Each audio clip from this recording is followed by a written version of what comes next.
Call of Duty, Infinite Warfare Review. Call of Duty, Infinite Warfare's inspirations are obvious. The influences of Destiny, Mass Effect, and even the 2007 classic, Call of Duty, Modern Warfare, the remaster of which is bundled with special editions of the game for good measure, are all present and accounted for in a sci-fi romp that's as enjoyable as it is derivative. Set in an unknown time in the future, you are in an era of robot soldiers, grenades that create anti-gravity fields, and shotguns that transform into dual-wielded pistols, and of course, space travel. All of this serves the game's premise, which, no surprise here, sees humanity at war with itself. The Settlement Defense Front, SDF, consisting of humans who have made Mars their home, attacks the Earth's United Nations Space Alliance, UNSA, during a military parade. This results in all but two UNSA space cruisers, the Tigris and the Retribution, destroyed. A series of events leads to you, Jack Reyes, UNSA lieutenant, being promoted to commander of the Retribution, tasked with stemming the tide against a relentless adversary. From a slick opening mission that takes place on Jupiter's moon, Europa, to raiding enemy cruisers for equipment and intel, Infinite Warfare manages to cram in a fair amount of variety. Not all of it is exactly original though. Sniping enemies across an asteroid field sounds unique, but in practice it's similar to the classic all-gillied-up mission from Modern Warfare. Perusing through the tight corridors of the Retribution and interacting with your crew reminds us of Mass Effect. There's a sense of familiarity that we can't shake off. This extends to the game's presentation too. It is replete with gorgeous sights, peppered with visuals that would fit right in with Destiny and Pulp Fiction sci-fi.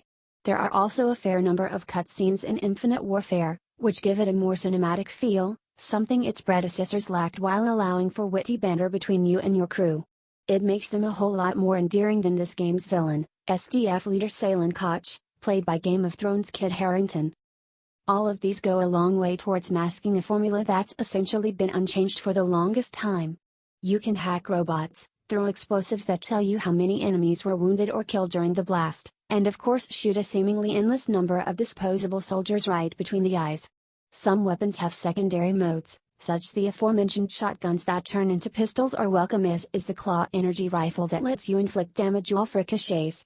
Gadgets galore such as a self-driving mech, grappling hook, and jetpack add another dimension to the combat. But the moment-to-moment gameplay doesn't feel as fast-paced as Black Ops 3, and is instead in the vein of older Call of Duty games, so if you're looking for something a bit twitchier, you won't find it here. And while the arsenal on offer is varied, they appear to have the same recoil, range, and modes as you'd expect from previous entries. However, the big differentiator this time around is aerial combat. More often than not, missions end with battles in space. You'll control a transforming space fighter called the Jackal, in sequences that have you locking on opposing pilots, gunning them down, and avoiding their fire, along with bigger ships to board or destroy. In terms of controls, it is simple enough, making good use of the left analog stick to activate boosters and triggers to shoot, launch missiles, or flares to distract heat-seeking missiles. Complete with landing sequences that have you following a set path, it's easy to get the hang of, with little to come in the way of the action. If you were expecting flying segments as difficult as GTA 5, think again.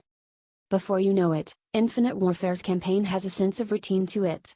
Pick a mission from your map, customize your weapon loadout as well as that of your jackals, go forth and conquer, rinse and repeat. There are some side quests that flesh out the story. These involve raiding enemy ships and scuttling them, giving you better gear to take on the main missions. They're nice additions but simply pad a campaign you can blitz through in under 7 hours. When you're done with that, there's zombies.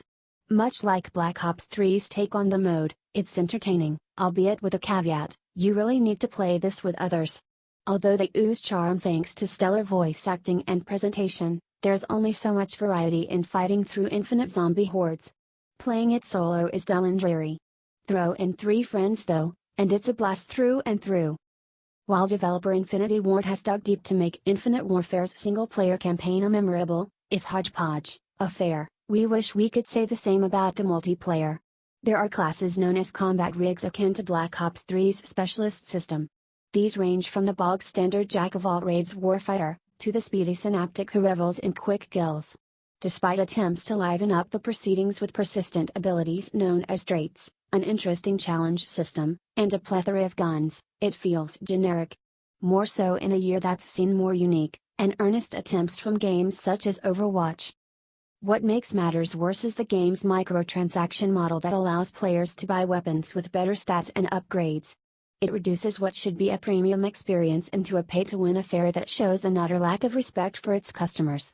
Though Activision claims that you will be able to craft these weapons later on, it would result in an imbalance in the player base, where skill could be dictated by spending more money in-game than others.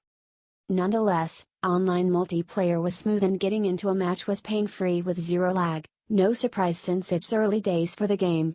How it holds up after release will be something we'll be watching closely. As it stands, Infinite Warfare is a mixed affair. The single player is entertaining enough to keep well-worn gameplay mechanics from getting stale, while the multiplayer and monetization model are glaring points of concern. If you're one of the many legions of fans of the series, this will do little to change your mind. But if you're on the edge or simply looking to get it for Call of Duty, Modern Warfare Remastered, which will be sold separately later, we'd recommend waiting it out.